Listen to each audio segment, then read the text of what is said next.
Have you ever been to France? France is one of the most beautiful places in the world. Spent a little bit of time there in my life, not really enough.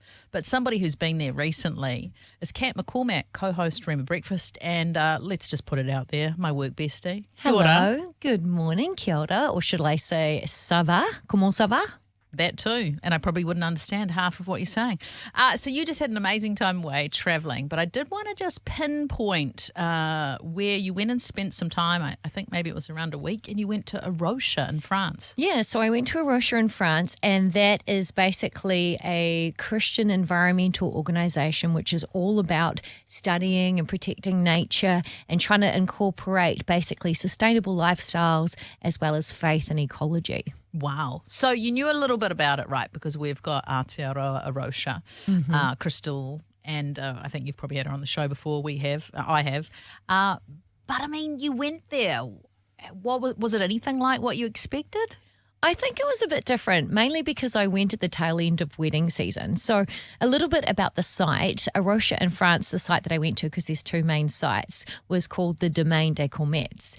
And basically it's on a big mountaintop overlooking the Côte d'Azur, like the French Riviera. Yeah. So a real beautiful site with over 600 hectares of protected land with forests and cliffs and Mediterranean grasslands.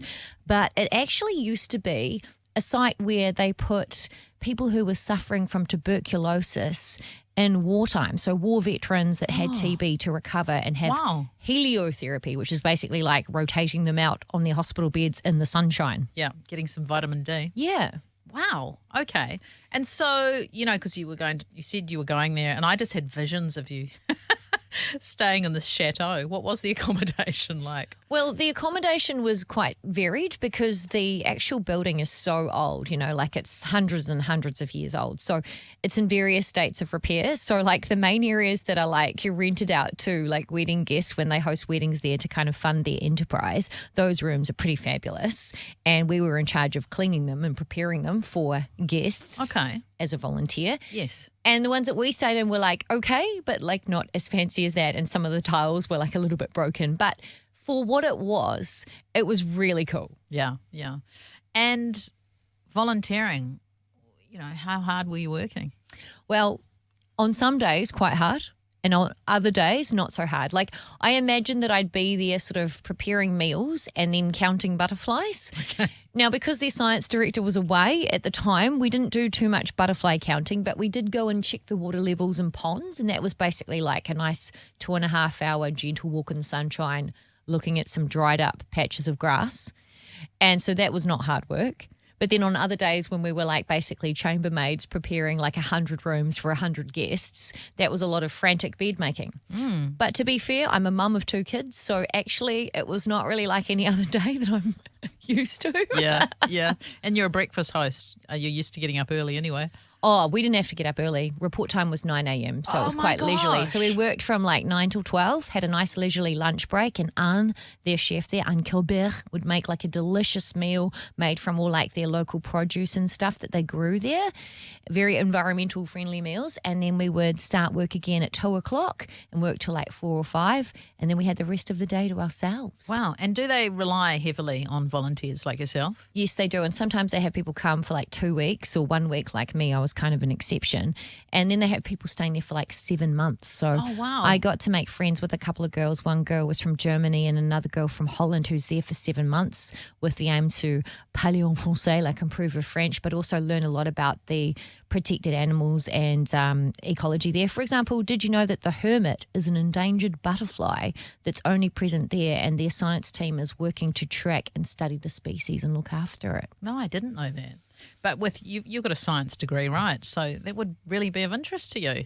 Yeah, it would be. I'd quite like to go back, actually. I feel like 1 week was not enough. Yeah. And how easy is it for people if someone's listening and they're like, oh, my gosh, I wouldn't mind doing something like that? Because they're all around the world, aren't they? Yes, there are. I think there are different places you can go to. I'm not sure about live-in places like in New Zealand, but that place is open. I mean, they take people of all ages. I guess you'd have to have some rudimentary French, or at least be willing to learn and be good at understanding gesticulation. And but like, for example, Anne, who's the chef, right? She literally is retired, but then decided, no, I really like being down south. I'm going to leave Paris and be the chef. so nice. And obviously physically able to be able to do some of these things. I remember seeing something on Instagram, actually. You went for a run. Didn't you get lost or something there?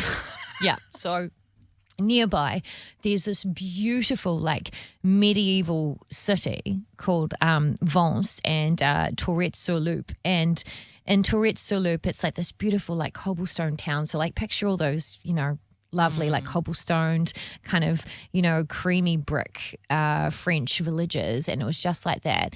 And I wanted to go down there, and they said there's a walking track. So just turn right, go down the track. It's 5K. Well, anyway, for some reason, I went down the road, didn't find the track, and took the roadway down, which was a 10-kilometre way down. Oh. And then I realised, because it took me twice as long to get to the bottom, that it was going to take me, more time to get home. I was racing the sunset. I was like, I hope I found the right track. My cell phone was running out of battery. It was all a little bit stressful. But I was like, God, help me get home. And I ran up the hill, and I walked/jogged, actually, because it got quite steep. And I also had that funny moment when I was halfway up the hill and I went, oh, actually, they have wolves here.